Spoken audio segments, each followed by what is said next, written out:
Hello everyone, कैसे हैं आप सब। आज का हमारा सब्जेक्ट है जियोग्राफी। और जियोग्राफी में आज हम बहुत ही बेसिक जो जानकारी होता है उससे संबंधित हम भारत के स्थिति एवं विस्तार के बारे में चर्चा करेंगे। और इसके चर्चा करने से पहले हम कुछ बेसिक जानकारियाँ जो है उसको इकट्ठा कर लेंगे, जान लेंगे, तो हम इसको समझने में बहुत ही आसानी होगा। जैसे कि अगर सबसे पहले अगर बात करें तो इसकी स्थिति के अगर भारत की स्थिति के बारे में पता करना है कि इसका देशांतरीय अक्षांशीय स्थिति कैसा है, कितना दूर में है, कितना दूर में फैला हुआ है मानचित्र पे, तो ये सब सभी बातों को जानने से पहले जो है हमें कुछ बेसिक जानकारी होना चाहिए, जिसमें से जैसे कि ग्लोब क्या होता है, अक्षांशीय रेखाएं किसे कहते हैं, देशांतरीय रेखाएं किसे कहते हैं, विषुवत रेखा, उत्तरी ध्रुव, दक्षिणी ध्रुव, उत्तरी गोलार्ध, दक्षिणी गोलार्ध, इस प्रकार से सभी बातों के बारे में हमको जानना चाहिए, तभी हमको बहुत ही अच्छे से आगे समझ में आएगा। तो इसको जानने के लिए सबसे पहला हमारा जो प्रश्न है कि ग्लोब किसे कहते हैं। जैसे कि आपके सामने ग्लोब दिखाई दे रहा होगा। ग्लोब की अगर बात करते हैं तो माना जाता है कि ग्लोब जो हमारा है यह पृथ्वी का एक नमूना है, जो कि पृथ्वी को जो है पृथ्वी को स्पष्ट रूप से दर्शाता है। और ग्लोब को इसलिए बनाया गया ताकि क्योंकि हम अध्ययन की दृष्टि से अगर बात करें तो हम पृथ्वी को चारों तरफ से घूम घूम कर जाकर हर जगह पे हम देखकर उसको अध्ययन नहीं कर सकते। तो उसको अध्ययन करने के लिए, उसके बारे में विस्तार से सही रूप से जानने के लिए एक पृथ्वी का नमूना तैयार किया गया, जो कि उसकी स्थिति, उसकी विस्तार, उसके सभी कुछ को जो है सही सही दर्शाता हो। तो उसे ही जो है उसी छोटे नमूने को जो है हम ग्लोब कहते हैं। उसके साथ साथ अगर बात करते हैं तो जो हमारा ग्लोब है उसको जो है उसमें हम स्थिति को पता करने के लिए, कौन सा स्थिति कहाँ पे होगा, किस प्रकार से होगा, तो इसकी स्थिति को निर्धारित करने के लिए कुछ दो रेखाएं इस पे पारी गई है। जैसे कि पहला अगर बात करते हैं तो हमारा है अक्षांशीय रेखा यानी कि लैटिट्यूड लाइन, दूसरा है हमारा देशांतरीय रेखा लॉन्गिट्यूड लाइन। तो लैटिट्यूड लाइन और लॉन्गिट्यूड लाइन की अगर बात करते हैं तो दोनों रेखाएं कहीं ना कहीं बहुत ज़्यादा इसका अहम भूमिका होता है किसी भी क्षेत्र को निर्धारित करने के लिए। अक्षांशीय रेखा की बात करते हैं या देशांतरीय रेखा, ये दोनों रेखाओं की अगर बात करते हैं तो इसकी अगर परिभाषा की बात करें कैसे बताएंगे, तो कह सकते हैं कि हमारे ग्लोब पर खींचा गया वह काल्पनिक रेखा जो पूर्व से पश्चिम को जोड़ता है। जो अक्षांशीय रेखा है हमारा है, जैसे कि देखिए ग्लोब पे है, तो ये इस प्रकार से अगर ये पूरा चारों तरफ से ऐसे ऐसे जो है पूर्व से पश्चिम को पूरा जोड़ रहा है, तो ये जो हमारी रेखाएं होंगी ये कहलाएगा हमारा अक्षांशीय रेखा। और देशांतरीय रेखा किसे कहेंगे, तो वह ग्लोब पर खींचा गया वह काल्पनिक रेखा जो उत्तरी ध्रुव से दक्षिणी ध्रुव को जोड़ता हो, तो उसे कहेंगे हम देशांतरीय रेखा। इसमें अगर बात करें तो इसको समझने के लिए थोड़ा सा हम बोर्ड पे देखते हैं। जैसे कि मान लेते हैं कि ये हमारा जो है एक पृथ्वी के समान है और इसमें जो है ये हमारा जो है नॉर्थ पोल है, ये साउथ पोल,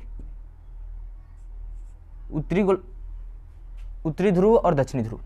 इसमें जो है अगर इस तरफ से हमारा ईस्ट हो गया, ये वेस्ट हो गया, ये नॉर्थ, ये साउथ, इस प्रकार से जो है हमेशा जो है इसको दर्शाया जाता है।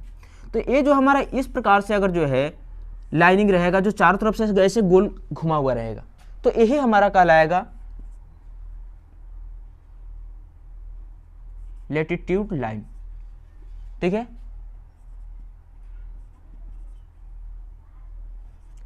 और वहीं अगर बात करें तो जो उत्तरी ध्रुव से इस प्रकार से नीचे की ओर जो है ऊपर से नीचे की ओर ऐसे जुड़ा हुआ रहेगा, तो इस प्रकार से बहुत सारी रेखाएं जो है हमारे ग्लोब पर है। तो ये दोनों रेखाएं जो है काल्पनिक रेखाएं हैं।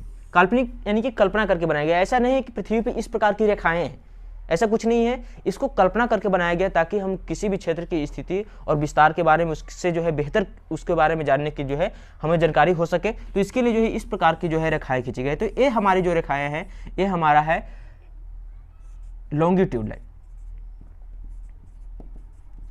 तो ये दोनों रेखाएं यानी कि अगर अक्षांशीय रेखा की बात करते हैं तो वैसी रेखाएं जो क्या करता है पूर्व से पश्चिम को जो है पूरा एक गोल जोड़ता है, तो ये हमारा हो जाएगा अक्षांशीय रेखा है। और देशांतरीय रेखा जो नॉर्थ पोल से जो है साउथ पोल को जोड़ता है, तो ये हमारा हो जाएगा देशांतरीय रेखा। इसमें अगर बात करते हैं, अगर इसकी संख्या की बात करते हैं, तो जैसे कि यहाँ से अगर बात करें देशांतरीय आपको अक्षांशीय रेखा में, तो अक्षांशीय रेखा के ऊपर में 90 रेखाएं हैं और नीचे में 90, यानी कि ऊपर में 90 डिग्री एक डिग्री पे और नीचे में 90 डिग्री पे जो है एक डिग्री पे, इस प्रकार से हर एक डिग्री पे जो है एक रेखा खींचा गया है। और अगर इसमें बात करें तो एक बीच में जो है 90 को छोड़कर एक बीच में एक रेखा है जिसको कहा जाता है विषुवत रेखा यानी कि इक्वेटर। इक्वेटर क्या है, इसको अगर परिभाषित करने के लिए अगर बात करें तो कह सकते हैं कि वह ग्लोब पर खींचा गया वह अक्षांशीय रेखा जो 0 डिग्री पे स्थित है उसे हम कहेंगे इक्वेटर यानी कि विषुवत रेखा।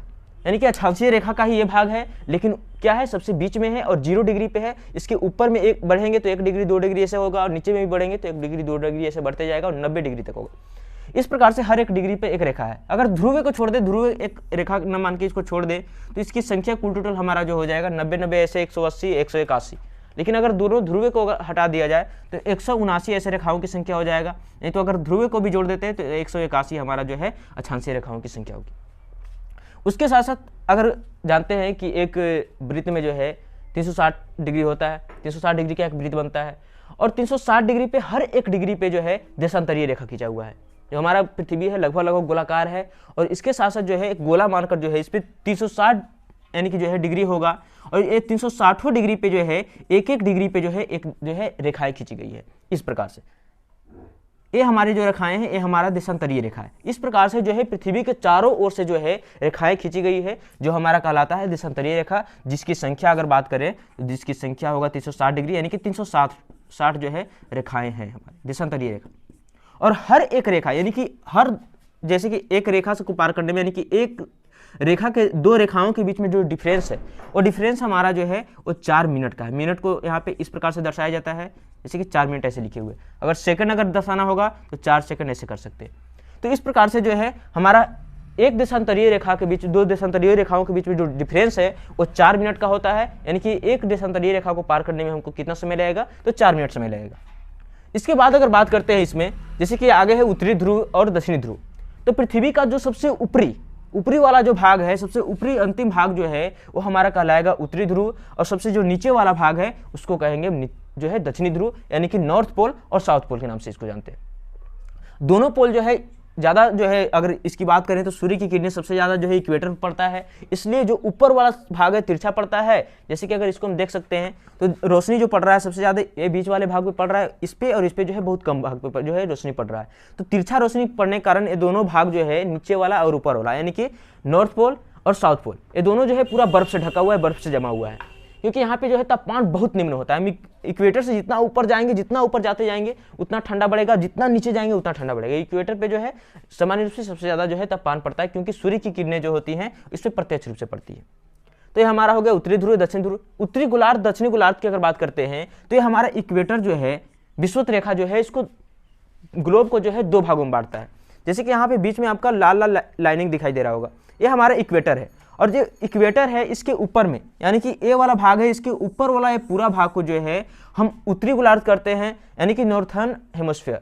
और वही अगर हमारा दक्षिणी जो भाग है, इक्वेटर से जो नीचे वाला पूरा भाग है, इसको कहते हैं दक्षिणी गोलार्ध के नाम से जानते हैं। तो अगर उत्तरी गोलार्ध दक्षिणी गोलार्ध की अगर बात करें तो कह सकते हैं कि ग्लोब के जो विषुवत रेखा है, यानी कि विषुवत रेखा के पूर्ण ऊपर वाला भाग को हम कहते हैं उत्तरी गोलार्ध, और नीचे वाले भाग को जो है हम दक्षिणी गोलार्ध के नाम से जानते हैं। तो इस प्रकार से सामान्य रूप से जो है इसके हम देखें। इसके साथ साथ इसमें एक और अक्षांशीय रेखाओं, 2 रेखाओं का महत्वपूर्ण भूमिका होता है। जैसे कि हम जानते हैं कि हमारा जो ग्लोब है, जैसे कि आप देख पा रहे होंगे, हमारा 23.5 डिग्री पे झुका हुआ है। तो इसका जो झुकाव है वो आपको जो है, जो मुख्य झुकाव का जो रेखाएं खींची गई है अक्षांशीय रेखाओं में, एक ऊपर में है जिसको मकर रेखा के नाम से जानते हैं, और एक नीचे में है 23.5 डिग्री पे जिसको हम जो है, सॉरी, ऊपर में जो हमारा है कर्क रेखाएं हैं, कर्क रेखा, और नीचे जो है मकर रेखा के नाम से जानते हैं। ये दोनों जो है 23.5 डिग्री पे जो है आपको अक्षांशीय रेखाएं हैं। और हमारा जो कर्क रेखा है वो हमारे भारत से होकर गुजरता है। तो इस प्रकार से जो है हम बेसिक जानकारियाँ देखें, और अगला बार इसके बारे में हम विस्तार से चर्चा करेंगे। आज के लिए इतना ही, धन्यवाद।